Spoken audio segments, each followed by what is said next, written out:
sobre vosotros. Es decir, yo no voy a ocupar el lugar que solamente le corresponde a nuestro Dios.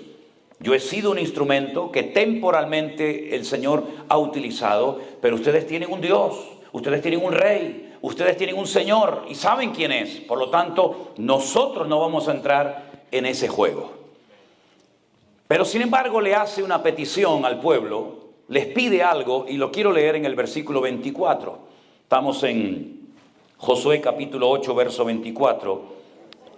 Jueces. Era para ver si estaban despiertos. Y les dice Gedeón, quiero haceros una petición. Quiero que cada uno me dé de los zarcillos de su botín, dice entre paréntesis, pues traían zarcillos de oro porque eran ismaelitas, ¿verdad? Y ellos le respondieron, de buena gana te lo daremos. Y tendiendo un manto, echó allí cada uno los zarcillos de su botín.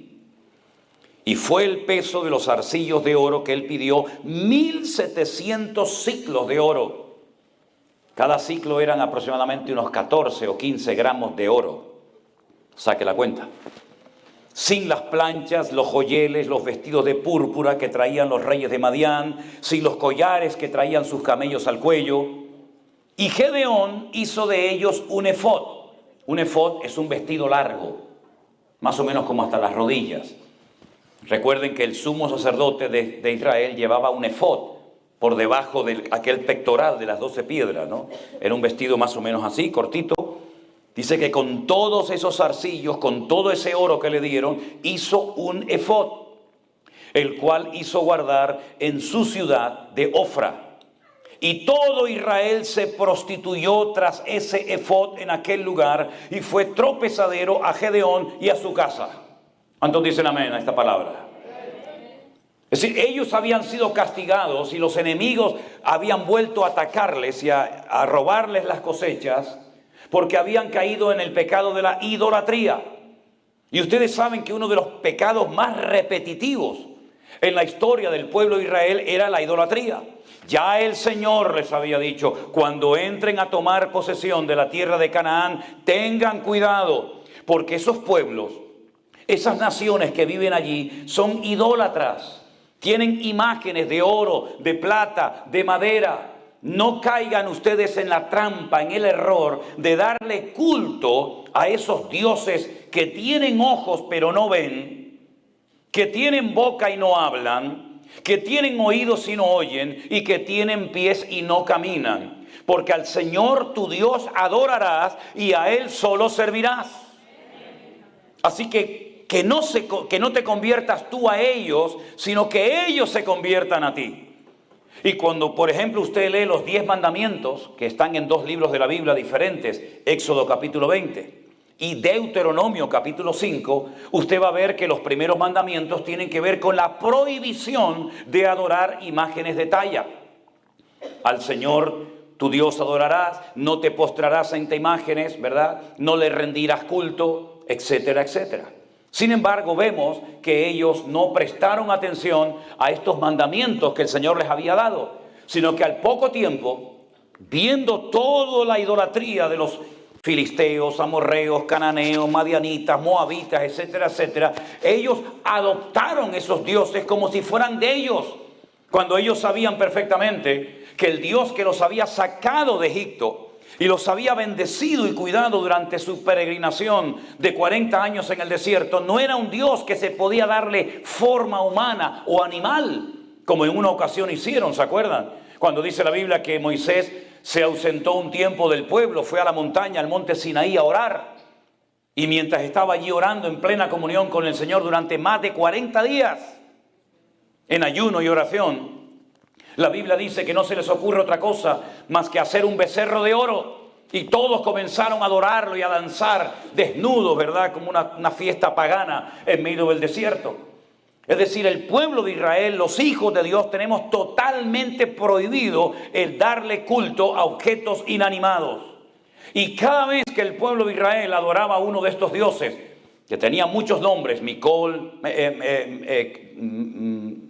Quemos, Milcón, Astaroc, Baal, Baal Zebú, Baal Berid y tantos, ¿verdad? Cada vez que caían en el error de caer en la idolatría, automáticamente venían serias consecuencias. O no llovía, o el enemigo venía y atacaba las poblaciones y se llevaba a las mujeres y a los niños secuestrados, o trabajaban y veían que no había fruto de su trabajo, o venían enfermedades físicas, mentales al pueblo, y un montón de consecuencias terribles. Y cuando Gedeón es llamado por Dios para libertar de la opresión al pueblo, resulta que habían caído en la idolatría. Pero cuando Gedeón logra vencer al enemigo, dice que durante 40 años, volvió la paz al pueblo. Pero esta idea de Gedeón de decir, bueno, yo no quiero que me nombren rey, no quiero que me hagan el amo y el señor de vuestras vidas, pero quiero que me recompensen, quiero que me lo agradezcan si quieren hacerlo, dándome los zarcillos de oro que le hemos quitado a los enemigos. Ellos dijeron, sí, perfecto, tú nos has ayudado, nosotros te vamos a ayudar y a bendecir también a ti. Dice que pusieron una especie de mantos, de manteles en el suelo, y la gente iba y daba esos anillos de oro. Con ese tesoro, él hizo un efod, un vestido. Y al final, tanto él como el pueblo terminaron adorando y dándole culto a un vestido de oro. No aprendieron nada. No hay nada peor que tener poca memoria para recordar los pecados que cometimos, para no volver a cometerlos, ahora ya no por ignorancia, sino a sabiendas y con toda intencionalidad. Hermanos queridos, cuando hemos hecho algo malo en la vida y nos arrepentimos y reconocemos que no agradamos a Dios con aquella actuación, con aquella costumbre, con aquella tradición, etcétera, es para que nunca más volvamos a cometer el mismo error y pecado. Cuando el Señor Jesucristo perdonó a aquella mujer que según los judíos había sido sorprendida en el mismo acto de adulterio, cuando Él la perdona, Él le dice, vete y no peques más. No vuelvas otra vez a lo mismo, porque yo te he limpiado, yo te he perdonado y te estoy dando otra oportunidad. Pero no vuelvas otra vez a enredarte, como dice la Biblia, el perro que vuelve al vómito, sino mantente firme en victoria, porque ya has aprendido la lección. Cuando el Señor perdonó a Pedro de haberle negado 3 veces, pues no era para que lo volviera a hacer. Cuando Judas dudó de la resurrección del Maestro y lo perdonó y le demostró que verdaderamente estaba vivo, no es para que volviera al poco tiempo a volver a dudar del Señor. Es decir, si el Señor te ha perdonado algo y has sido libertado de lo que tú quieras, llámese droga, llámese pornografía, llámese alcohol, llámese lo que sea, no vuelvas otra vez atrás a enredarte, porque la Biblia dice que ninguno que milita se enreda otra vez en los negocios, en el estilo de vida del mundo. ¿Cómo pueden terminar adorando a un vestido? ¿Qué más da si el vestido es de oro, de plata, de diamantes? ¿Qué más da? Ellos sabían que por haber adorado a quien no tenían que haber adorado, los madianitas les oprimieron durante muchísimo tiempo. Y ahora que son libres, vuelven otra vez a las andadas, vuelven otra vez a cometer los mismos errores y pecados. Y la palabra de Dios dice que fue ese vestido, a mala hora lo hicieron, un tropiezo para todo el pueblo de Israel. Que Dios abra nuestros ojos y no tengamos la memoria tan corta, porque a veces me llama la atención que hay creyentes que recuerdan lo que no tenían que recordar. Y de lo que sí tienen que acordarse y recordar lo olvidan. Así que mis queridos hermanos, me llamó mucho la atención. Este hombre recibió una fortuna en zarcillos de oro. Y en vez de con ese dinero, pues estar tranquilo el resto de sus días, lo que hace es mandar a hacer un vestido de oro que al final la gente termina adorándolo. Y yo quiero, basándome en este error terrible que cometió Gedeón, hacerles varias preguntas. ¿Qué estás haciendo con lo que Dios te ha dado? Porque me imagino que ustedes como creyentes tienen que saber ya a estas alturas que todo lo que tenemos nos lo ha dado el Señor. No vamos a ser tan arrogantes, soberbios y orgullosos de creer que ha sido mi fuerza, mi poder, mi sabiduría, mi sudor y mi trabajo el que me ha permitido llegar hasta este nivel. Tú has llegado hasta aquí porque Dios ha tenido gracia y misericordia contigo. Porque si no hubiera sido por Dios, capaz que ya estarías muerto hace muchos años, querido. ¿Qué estás haciendo con lo que Dios te ha dado? ¿Qué mentalidad tienes? ¿Con qué mentalidad te mueves? ¿Con una mentalidad de un sabio y fiel administrador de los bienes temporales que el Señor te ha dado? ¿O con una mentalidad de dueño, de propietario? Esto es mío y solamente mío. La Biblia nos enseña que no solamente todo es del Señor, sino que somos administradores. Como diría el texto original, ecónomos. ¿Qué era un ecónomo? Era un esclavo que había tenido la bendición, digamos la suerte, el privilegio, de que su amo le dio como administrador todas sus posesiones para que éste cuidara de ellas. Tal vez el ecónomo, el administrador más conocido de la Biblia, sin lugar a dudas, fue José. Era un esclavo, pero un esclavo a otro nivel. No era el esclavo de esclavos que estaba para limpiar los pies y para hacer las peores funciones o labores del hogar, sino que era un ecónomo, uno que administraba los bienes de su amo Potifar. Dice que puso todo bajo su protección, bajo su cuidado, menos el pan del que comía. ¿Qué significa eso? Menos mi mujer. Así es un eufemismo, es una forma de decir, todo está bajo tu protección, tú eres el que lo administras, recordando que no son tuyas las fincas, los terrenos, las vacas, el dinero, etcétera, sino que tú eres una persona que me administra mis cosas, ¿verdad? Eres como mi hombre de confianza, mi mano derecha, menos mi mujer, menos el pan del cual como. Y él fue un administrador, y Pablo utiliza esa palabra en el Nuevo Testamento para decirnos que cuando Dios nos da algo tenemos que tener la mentalidad de ser administradores. ¿Qué quieres, Señor, que haga con lo que tú me has dado? ¿Tenemos un corazón generoso o somos avaros? Ustedes saben que los seres humanos, la inmensa mayoría, nacen con el puño cerrado. Los niños nacen con las manitas cerradas. Y muchos viven con la manita cerrada y mueren con la manita cerrada. ¿Por qué? Porque creen que lo que tienen es de ellos. No son solidarios, no tienen un corazón generoso, les da igual ver la necesidad de otra persona, yo y nada más que yo. Son egocéntricos, ellos son el centro del universo. Y la Biblia nos enseña que tenemos que ser cristocéntricos. Nuestra vida gira en torno al Señor como un satélite, ¿verdad? Como el planeta Tierra que gira alrededor del Sol. Si el Señor fuera el Sol que se compara, dice yo soy el Sol de justicia, somos nosotros los que giramos en torno al Señor y le decimos al Señor, Señor, ¿qué quieres que haga?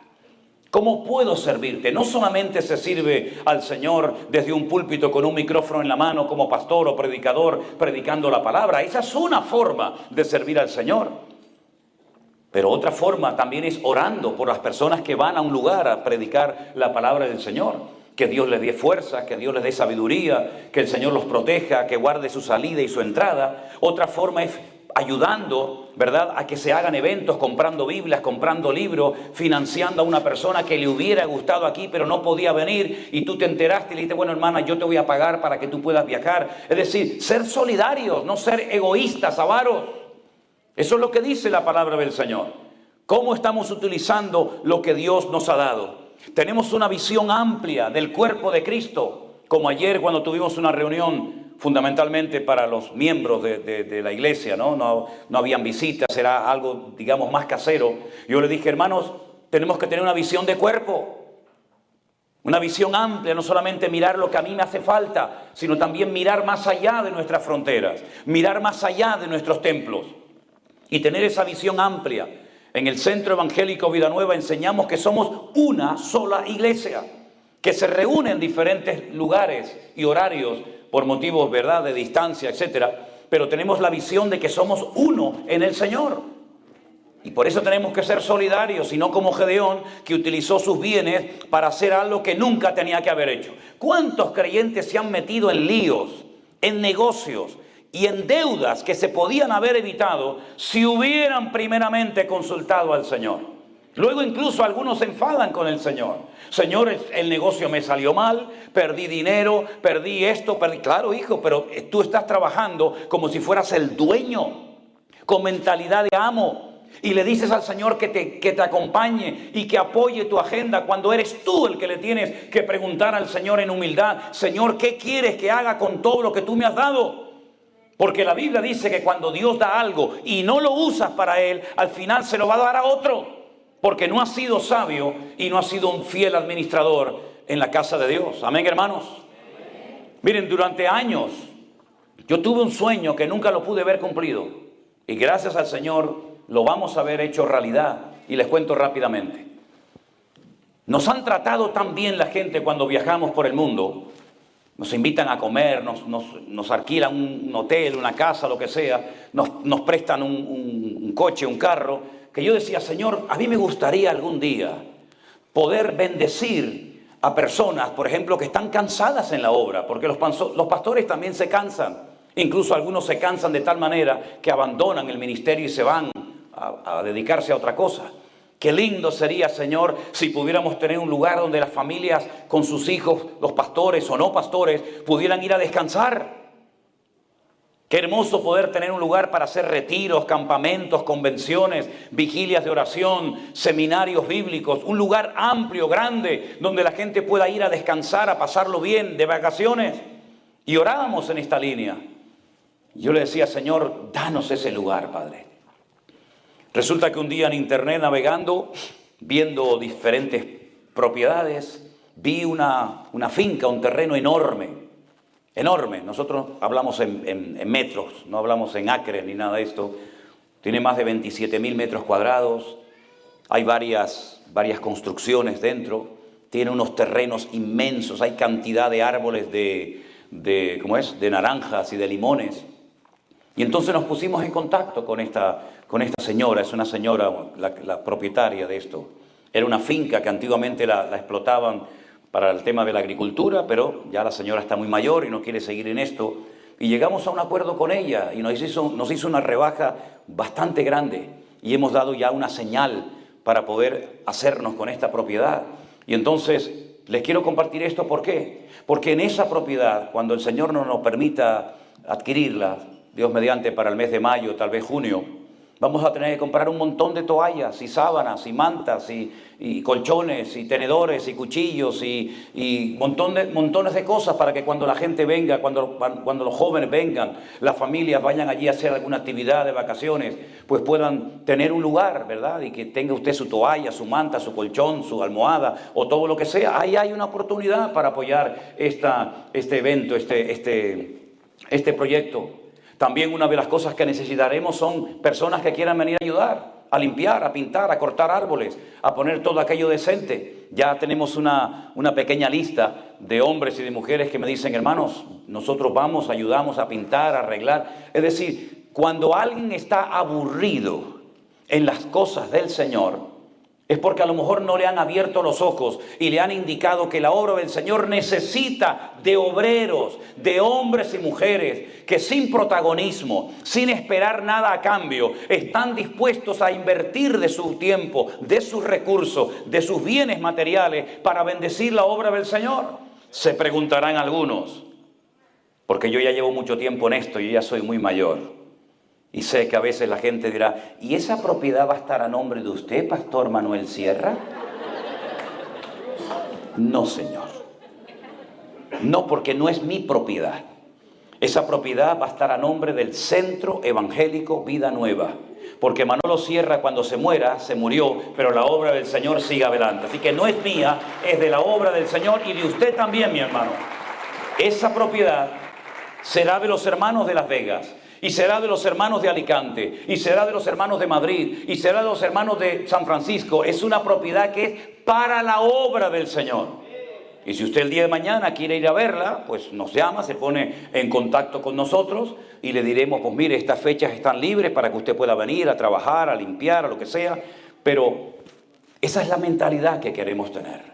Todos los recursos que Dios ponga en nuestras manos son para invertirlos sabiamente en lo que merece la pena, en la obra del Señor. Y no estoy aquí pidiendo dinero, Yo no me dedico a esto, ni creo que nunca lo haga, Dios me libre. Pero si alguien busca la oportunidad de decir: oye, ¿qué hago Bueno, si quiere, yo le oriento y yo le ayudo, ¿verdad? Ahora, si no quiere, no pasa nada. Si no entra por un lado, entrará por otro. Ya el Señor nos tiene acostumbrados que cuando entramos en nuestras habitaciones y nos ponemos de rodillas y oramos al Señor, el Señor manda a los cuervos con carne y con pan en los picos y nos trae la comida que a lo mejor el otro no quería traernos. Por cierto, anoche cuando me fui, le dije, póngame algo de comida, porque yo no sé, antes de predicar, y además estoy muy mal del estómago últimamente, póngame, y me pusieron 500 pastelitos de dulce, ¿no? Gracias, pero está bien. Cuando se muere, o antes de morirse Gedeón, fíjense a lo que se dedicó. Déjenme que les lea el texto bíblico. Así fue subyugado Madián delante de los hijos de Israel, nunca más volvió a levantar cabeza. Al enemigo tienes que cortarle la cabeza, espiritualmente hablando me refiero, No lo dejes medio vivo. No es como aquel que me dijo, yo quiero dejar de fumar. Bueno, gloria a Dios, está bien, hermano. Pero por si acaso tengo en la mesita de noche un paquete, por si me entran ganas, digo, entonces no le estás cortando la cabeza, hermano. Lo está dejando medio vivo. Si David solamente hirió al gigante Goliat y no termina con él, a la semana Goliat se levanta y está otra vez creando líos y problemas en el pueblo de Israel.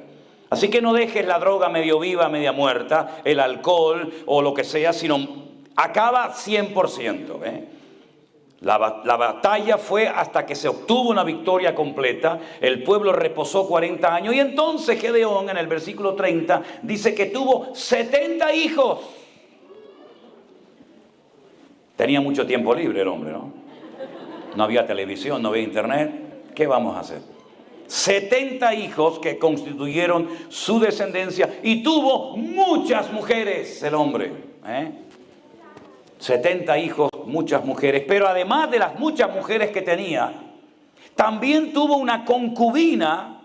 Perdonen la expresión si se ofenden. Discúlpenme, yo hablo castellano. Hablo español de España y así hablamos allá. Una querida. ¿Se entendió? ¿Se ofendió? No. Entonces sigo adelante. Tuvo una querida, que la Biblia llama concubina, pero era, usted sabe lo que era. Aparte de las que ya tenía, no estaba contento con las que tenía, quería más. Y estaba esa concubina en Siquén. Siquén hoy en día se llama Nablus. Es un sitio muy peligroso de Israel. Allí nunca se entra para nada. Siquén era la capital de Samaria. Allí está el pozo, todavía está el pozo de la Samaritana donde Jesús se sentó a hablar con ella. Allí está enterrado José, pero lamentablemente es un lugar muy peligroso que nunca vamos. Allí en Siquén vivía esta señora y quedó embarazada y le pusieron al niño que nació de Gedeón y de la concubina un nombre precioso, Abimelech. Abí significa mi padre, Melech en hebreo significa Dios, rey. Mi padre es rey. Él había dicho que no quería que lo nombraran rey, pero al niño le ponen, mi papá, mi padre es rey. Este muchacho fue una persona terrible en la historia del pueblo de Israel en aquel tiempo. Tenía un nombre muy bonito, pero su personalidad era terrible. No hizo honor al nombre tan hermoso que tenía. Este muchacho llamado Abimelech, ahora vamos a ver lo que hizo, pero dice que Gedeón por fin murió en buena vejez, fue sepultado, pero aconteció, verso 33, que cuando murió Gedeón, los hijos de Israel volvieron a prostituirse yendo tras los Baales y escogieron a Baal Berit. La palabra Baal en hebreo significa Señor, pero no el Señor del cielo. Señor del cielo sería Adonai. Las esposas llamaban a sus hijos, a sus maridos Señor, y la palabra es Baal. Si quieres decir mi Señor, tienes que decir Baalí. Así que Baal era llamado este Dios, pero era el Señor Berit. La palabra Berit significa pacto. Vamos a adorar al Señor, al Dios del pacto. ¿Cómo que vamos a adorar al Dios del pacto si nosotros tenemos un pacto hecho con nuestro Dios, el creador del cielo y de la tierra? Pero ahora ustedes le van a dar culto a una estatua, a una imagen que le han llamado, terrible, el Señor del pacto. Luego ustedes van a pactar con una imagen, ustedes van a venderse y a prostituirse, como dice el texto que hemos leído, a una imagen. Es terrible.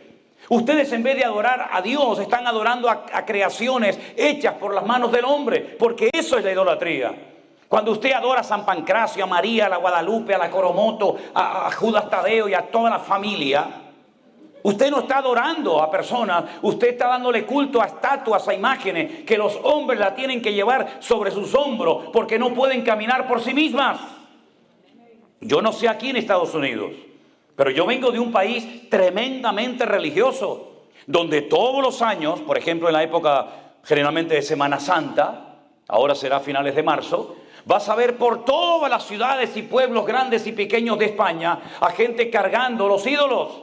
Y van debajo de unos tronos que los levantan porque pesan una barbaridad. Yo siempre me río y le digo, pero querido, la rueda ya se inventó hace siglos. Póngale unas rueditas en las 4 puntas y lo mueve así. No, tiene que ser cargado sobre los hombros. Se calcula que cada uno lleva entre 45 y 50 kilos aquí en el cuello. Y van descalzos. Y tienen que cargar esos tronos. ¿Por qué no caminan solos? San Pancracio, hoy te toca a ti, querido. Salga a dar un paseíto. Virgen de Candelaria, de Guadalupe, o como rayo se llame, hoy le toca a usted, doña. Salga y coja un poquito de aire. Vaya a la playa, al monte. Vaya allá a Yosemite. Vaya por aquí, por allá. Disfrute de la vida. No pueden porque son cargados por los seres humanos. Y a eso le dábamos culto. Y ante eso la gente se humillaba y lloraba. Y se daba con un látigo y caminaban de rodillas. Y cuando yo era pequeñito me llevaban a esas procesiones terribles, que aquello parecía más que nada un funeral, más que una fiesta. Con aquellas vírgenes con espadas clavadas en el corazón, con pelo natural, que a mí me daban un pánico, aquellas cosas terribles. Así quedé traumatizado con todo eso. Y pasaba el Señor, una estatua del Señor atado a una columna, y cuando pasaba por delante de ti le veías la espalda toda lacerada, toda llena de sangre, y decías, mamá, ¿qué pasa? Si no sé, el Señor, es el de Dios, el Señor, pobrecito. Y pasaba, y a los 2 minutos pasaba dentro de un féretro. Y yo digo, pero se acaba de pasar en la columna, ahora ya está en el féretro. Pero es que había nacido en diciembre. En diciembre nacía, decían, y en abril lo mataban. Digo, qué rápido nació, qué rápido creció. Terrible, hermano. Esa fue nuestra vida religiosa. ¿Y quién enseñó esa basura? ¿Quién trajo eso aquí? Los españoles lo trajeron. Fueron ellos los que trajeron a América, a México, a Colombia, a Perú, a Argentina, a Ecuador, a Bolivia. Trajeron todo eso. Religiones muertas que no servían para nada allá, en el viejo continente, las trajeron para acá y hemos sido idólatras durante años por ignorancia, pero ahora ya no le vamos a dar nunca más culto a imágenes. Ahora adoramos al Rey de Reyes y al Señor de los Señores, que nos ha cambiado la vida, mi querido hermano. Bendito sea Dios, bendito sea Dios. Y no tenga miedo de decir, se acabó, hasta aquí llegaste, papá, en una bolsa fuera para la basura. Y si no, que se defienda. Defiéndete. Gedeón, cuando fue llamado por el Señor, fue al campo y destruyó la estatua de su padre. Y al día siguiente dijeron, hay que matar al que destruyó la imagen del papá de Gedeón. Y el papá de Gedeón dijo, bueno, si es Dios, ¿por qué no se defendió? En otras palabras, no tenga miedo de obedecer a Dios. Haga una limpieza de vez en cuando del hogar. No solamente saque la basura, también la basura espiritual, que a veces trae ataduras y trae maldiciones y trae mal ambiente a las casas.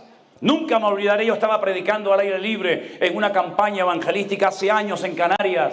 Y había un señor sin piernas que lo ponían cerca de la plataforma todos los días y escuchaba la palabra. Este señor al final se convirtió al Señor, se bautizó, pero el primer día que este hombre se convirtió, me llevó a la habitación de su casa. Y cuando entré en la habitación, hermano, aquello era el Vaticano en miniatura. Todas las paredes estaban llenas de santos, de vírgenes, de fotografía, el del cuchillo, el de la espina, el de la espada, el de la cruz. Aquello era terrible. Y me dice, ¿y ahora qué hago con todo esto? Digo, con todo esto, si quiere yo le ayudo, A mí me encanta esto,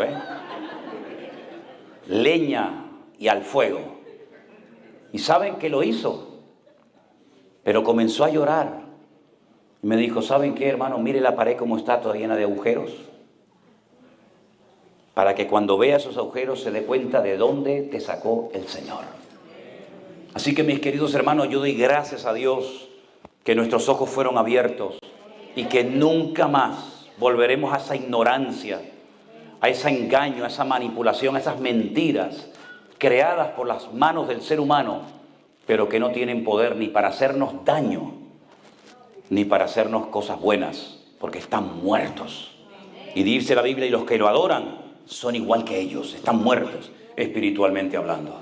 Cuando este hombre muere, dice la Biblia que no tuvieron misericordia de su descendencia, no se acordaron de todo lo bien que se había comportado con ellos, no se mostraron agradecidos, verso 35, no se mostraron agradecidos, no le dan gracias a Dios por la vida de este hombre que se esforzó y fue valiente hasta el final, pero resulta que aquí hay uno que tiene heridas en el alma. ¿Por qué? Porque es un hijo ilegítimo, fuera del matrimonio, ¿se acuerdan? Tenía muchas mujeres y 70 hijos legales reconocidos, pero don Gedeón tenía en la ciudad de Siquén, capital de Samaria, una amiga con la cual había tenido un hijo que se llamaba Abimelech. Y este estaba dolido porque había sido algo extramatrimonial. Y no hay nada más peligroso que una mujer o un hombre dolido, herido, que no le permite al Señor sanar la herida de su corazón. Les voy a hablar brevemente de dos muchachos que fueron criados o se tuvieron fuera del matrimonio legal. Uno es Abimelech, mi padre es rey, un hombre dolido que van a ver lo que llegó a ser. Terrible lo que hizo, pero el otro rompió lo que en hebreo se conoce como la perfección. Si cuando un padre llenaba la aljaba, dice, bienaventurado el varón que llenó su aljaba de hijos, ¿cuántas flechas cabían en el saquito, en la aljaba? 7. Cuando un padre había tenido el privilegio de tener 7 hijos, yo anoche cuando oramos por Bianca, ¿está por aquí? ¿No están? Que vi 2 muchachitos y una niña, le dije, te faltan 4 para que sea todo perfecto. Así que adelante, hermano, esfuérzate y sé valiente. Cuando un papá tenía 7 hijos, se consideraba el hombre más privilegiado y gozoso del mundo, porque tenía la perfección familiar. Tengo mi esposa y 7 hijos. Y si eran varones, más todavía. Pero resulta que David era el octavo. Y por eso no comía con los hermanos mayores en la mesa. Por eso le decía, no, tú fuera. Tú vete al monte a cuidar las ovejas de papá y allí te buscas la vida. Si comes, me da igual. Si bebes, me da igual. Si te ataca un oso o un león, allá tú. Pero aquí comemos los legítimos. Y tú afuera.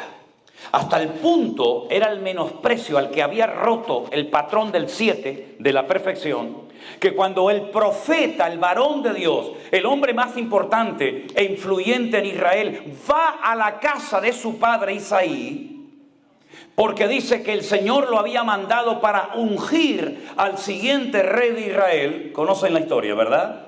Dice la Biblia que Samuel va a ungir al primogénito. ¿Por qué? Porque la palabra primogénito en hebreo es Bejor. Y Bejor viene de Berajá, que es bendito o bendición. Es decir, el primogénito es el que hay que bendecir. Y el Señor le dice, no lo hagas, no lo unjas, porque tú miras la apariencia exterior, pero Dios mira el corazón. Bueno, entonces será el siguiente, ¿no? Dios rompió el patrón muchas veces. El mayor servirá al menor, como en Jacob y Esaú, etc. Entonces cuando va a ungir, a derramarle el aceite sobre la cabeza, el Señor le dice, ese tampoco es. Y va uno detrás de otro hasta que al final Él dice, Dios no me está guiando, no me muestra, no me da paz. ¿Tú tienes por casualidad otro hijo? ¿Cómo es posible que viniendo el profeta a la casa no habían llamado a David? Como si el profeta fuera todos los días a una casa. Era un honor, hermanos. Era un privilegio que el varón de Dios, en este caso Samuel, fuera a la casa de una persona sencilla y humilde, en un pueblecito chiquitito como era Belén o Betlehem, en la casa del pan, a visitar a un tal Isaí. Era un honor, hermanos. ¿Cómo no llamaron a David? Porque David no cuenta en esto. Aquí no cuenta David para nada. Pero lo vil y lo menospreciado, dice la Escritura, es lo que Dios toma y usa para avergonzar a los que se creen sabios en este mundo. Y dice Samuel, no nos vamos a sentar a la mesa, ni aquí va a comer nadie hasta que llamemos a David. Y entonces ahí ya lo llamaron. Cuando les apretaba el hambre, dijeron, vamos a llamarlo. ¿Cuánto tardó David en venir? Bueno, no había teléfono, no se le mandó un WhatsApp, no se le mandó un mensaje. Tuvieron que ir a buscarlo, tuvieron que traerlo, probablemente tardó horas en venir. La cuestión está en que el más pequeño, el que rompió el patrón, la perfección del 7, cuando entra, el Señor le dice, ese es, estás delante de mi ungido, levántalo porque es un hombre cerca de mi corazón y fiel y hará todo lo que yo le mande. Fíjense los dos extramatrimoniales, David y Abimelech. David se dejó tratar por el Señor. Era el octavo, no se contaba con él. Sus hermanos lo menospreciaron. Su padre ni lo llamó a la comida, pero se dejó tratar por el Señor y no fue un hombre dolido, no fue un hombre amargado, no fue un hombre, digamos, con ese dolor, esa espina clavada en el corazón, sino que llegó a transformarse de tal manera que el Señor dijo, el hombre más cerca de mi corazón es este muchacho. Sin embargo, el otro, que también había sido un hijo fuera del matrimonio con una concubina de Siquén, con un nombre maravilloso, llamado Abimelech, mi padre es rey, no se dejó tratar por el Señor y se convirtió en un ser tremendamente peligroso. Porque un animal herido es muy peligroso. Y Abimelech era una persona herida, dolida. ¿Sabe Dios lo que le habrá dicho esta mujer a su hijo? Por eso qué importante la influencia de una madre y de un padre, evidentemente, en la vida de un hijo. Como dije ayer, la madre en la Biblia le transmitía a los hijos la fe, la confianza en el Señor. Y el papá, el conocimiento de las Escrituras, de lo bíblico. La palabra es mamá, es madre en hebreo, viene y está entroncada con la palabra emuná, que significa fe o confianza en Dios. ¿Qué le transmitió esta mujer a su hijo? Mira cómo nos tratan, tu padre nos tiene abandonados, no nos pasa el dinero de todos los meses, es un desgraciado, tiene un montón de mujeres, tiene un montón de hijos, tiene un montón de dinero, pero nosotros aquí estamos en la miseria, y le fue envenenando la cabeza a su hijo Abimelech. Cuidado cómo le hablas a tu hijo del padre o del marido que te abandonó. No le transmitas tu odio, no le transmitas tu venganza, no le transmitas tu herida a tu hijo, porque lo vas a torcer y el árbol torcido se endereza de pequeño. Cuando es grande ya no se puede enderezar. Sobre toda cosa guardada, dice la Biblia, guarda tu corazón. Tus heridas son tus heridas. No tienen por qué ser las heridas de tus hijos, ni la de tus nietos, ni la de tu familia. Cuidado cómo le hablas, ¿verdad?, de lo que pasó, sea papá o sea mamá. Porque Abimelech fue una persona que creció con odio, con amargura, con resentimiento. ¿Sabes lo que hizo cuando pudo hacerlo? Te lo voy a leer. Le dieron a Abimelech dinero. Ahora te voy a decir quién se lo dio y con qué gente se rodeó. Pero dice que vino a la casa de su padre en Ofra. Jueces 9:5. Mató a sus hermanos, todos los hijos de Jeroboam o de Gedeón. 70 varones sobre una misma piedra. Solo quedó Jotán, el hijo menor, que se escondió. Mató a sus 69 hermanos en un día. No se le conmovieron las entrañas. Era un hombre sin misericordia. Era un animal herido. Era una persona que dijo en algún momento, yo les demostraré a ellos que también soy tan importante como ellos. No pactó, no dialogó, no habló, no buscó la paz. No, los mató a todos. Se convirtió en un asesino. Y mató a 69 hijos y uno solo se escapó, el pequeño llamado Jotán. Y entonces a continuación ya ha eliminado supuestamente a sus enemigos. Entonces se juntaron todos los de Siquén y los de la casa de Milo y lo eligieron rey. Cuando él sabía que no podía ser rey en Israel. Pero él quería ser rey, él quería protagonismo, él quería ser el número uno. Y a todos los que consideraba enemigos los eliminó. ¡Qué espíritu tan peligroso, hermanos! Cuando hay gente que ve enemigos por todas partes. Cuando ve esa gente que le da rienda suelta a su imaginación. Y saben, una de las peores cosas que hay en la vida de un hombre o de una mujer, que te convierte en un esclavo y en una persona amargada. ¿Lo quieren saber? ¿Lo quieren saber o no? Los celos. Una mujer celosa es un infierno. Un hombre celoso y posesivo es un infierno vivir con esa persona. Porque se imagina cosas, piensa cosas, incluso dice que ve hasta cosas que no existen, pero que para él o para ella son reales. Así era Abimelech, un celoso, un envidioso, un amargado, y en cuanto tiene la capacidad de hacerlo, mata a todos sus hermanos y se deja proclamar rey. Eso es lo que él en el fondo quería, protagonismo. Él no se dejó tratar como David se dejó tratar. A pesar de que sus hermanos lo menospreciaban, este no se dejó tratar, al contrario, se fue llenando de veneno y de odio y de amargura y de venganza, hasta que llega y ejecuta su plan diabólico de eliminar a sus hermanos. No tuvo compasión ni misericordia de nadie. Al final, podríamos hablar horas de este personaje siniestro. Al final, lo que empieza mal, termina mal. Al final muere un día cuando alguien le tira una piedra desde un edificio, una muralla, le parten el cráneo, luego, en fin, todos conocemos el resto de la historia. Pero déjeme para concluir, ¿de quién se rodeó este hombre? Si a sus hermanos no los quería y los mató, ¿quién apoyó a este muchacho? ¿Quién ayudó a este Abimelech, este personaje siniestro? ¿Quién lo ayudó? Miren lo que dice el verso 4. ¿Tienen su Biblia? Sí. Los que la tengan lo pueden leer conmigo, si quieren en alta voz, por favor. Y le dieron 70 siclos de plata del templo de Baal Berit, con los cuales Abimelech alquiló hombres ociosos y vagabundos que le siguieron.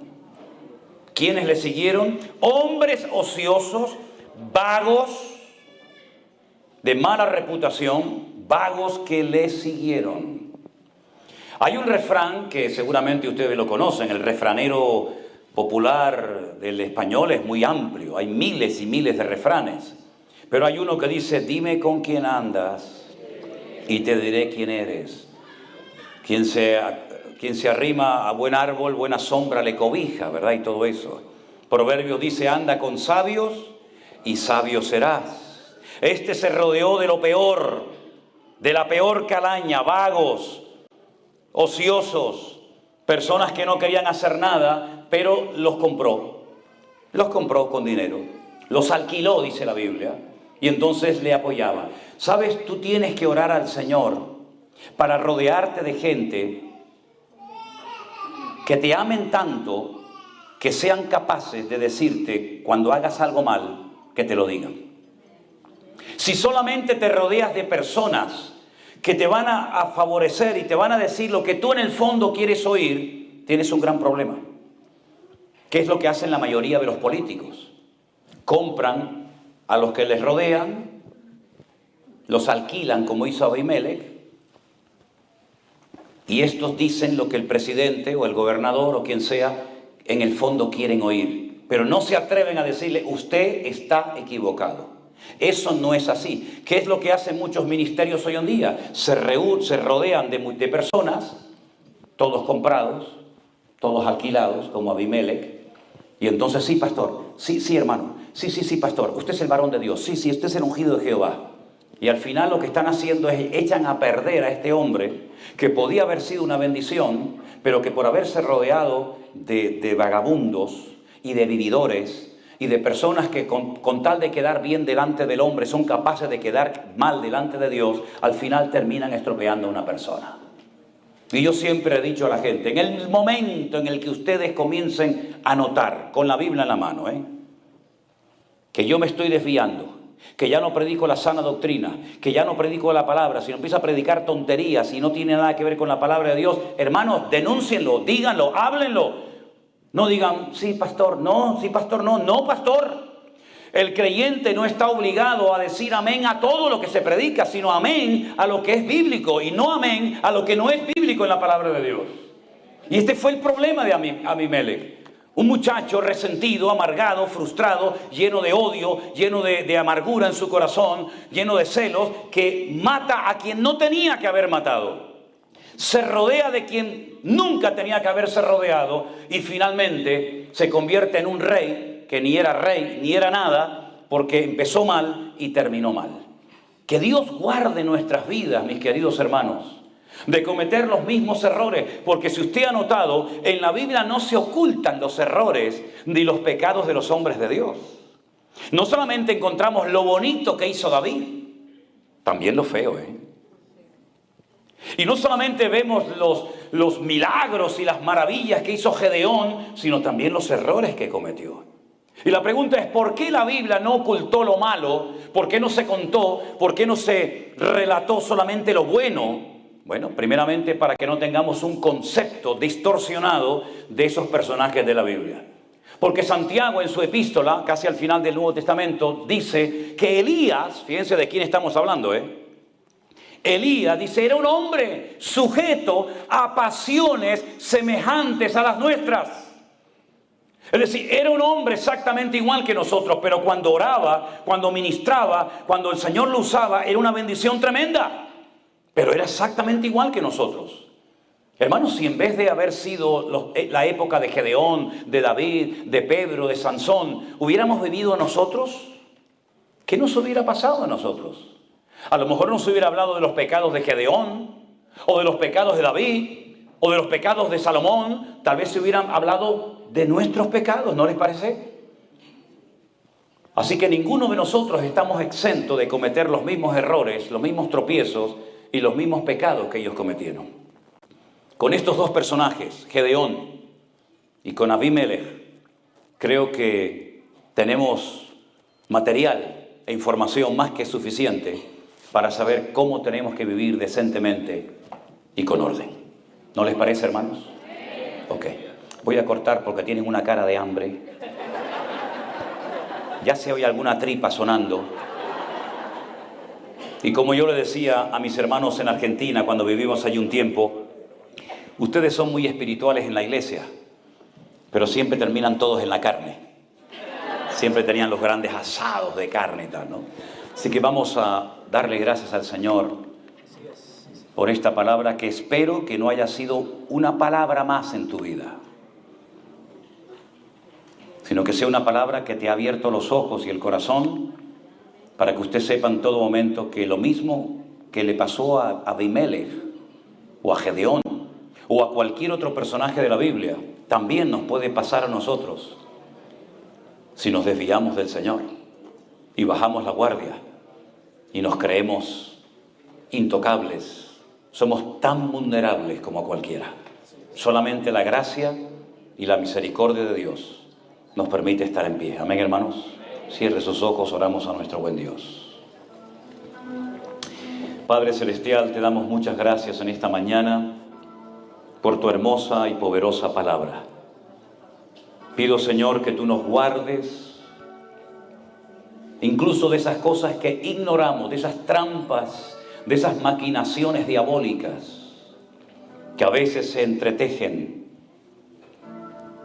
pero que tú las conoces perfectamente, Señor. Yo te ruego, Señor, en el nombre poderoso de nuestro Señor Jesucristo, que tú guardes nuestros corazones, nuestras vidas, nuestras familias, para que nunca nos suceda aquellas cosas terribles que le ocurrieron a estos varones de Dios, por haberse confiado demasiado en sí mismos, por haber bajado la guardia, por haberse creído que ya llegaron a un nivel en el que no necesitaban de Dios ni de nadie. Ayúdanos, Señor, a obedecerte y agradarte en todo lo que hagamos cada día. Toca abajo, hermano, toca abajo, toca abajo. Si hay en esta mañana personas entre nosotros que han reconocido cuando han escuchado esta palabra que estás jugando con fuego, eres creyente pero a veces se te van los ojos, eres creyente pero tu corazón no está 100% alineado con el de Dios. Dios te está llamando en esta mañana a acercarte a su presencia. Joven, no juegues con el pecado porque el pecado te va a destrozar.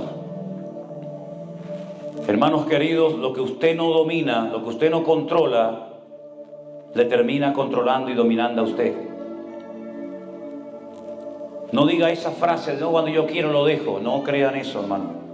No es con fuerza de voluntad, no es con buenas intenciones, es la santidad de Dios lo que nos mantiene en pie. Y en el momento en el que nuestra vida ya no es santa, tú eres exactamente igual de vulnerable que lo fue Sansón, David y otros personajes de la Biblia.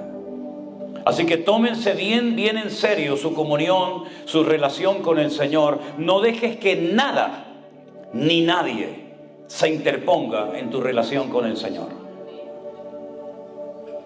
Porque sería una tragedia y una lástima muy grande haberte visto servir al Señor, haber adorado al Señor y al final terminar tus días sin la gloria, sin la presencia, sin la bendición de Dios. Abimelech tuvo sus días de gloria, creía que ya lo había alcanzado todo y sus días terminaron muy, pero que muy mal, hermanos, porque no tenía en su vida el favor y el respaldo de Dios. Busca siempre que lo que hagas y lo que digas cuente con el aval, con el favor de Dios. Porque de lo contrario, lo que sirves, en lo que crees servir, como dice la Escritura, será heno, madera.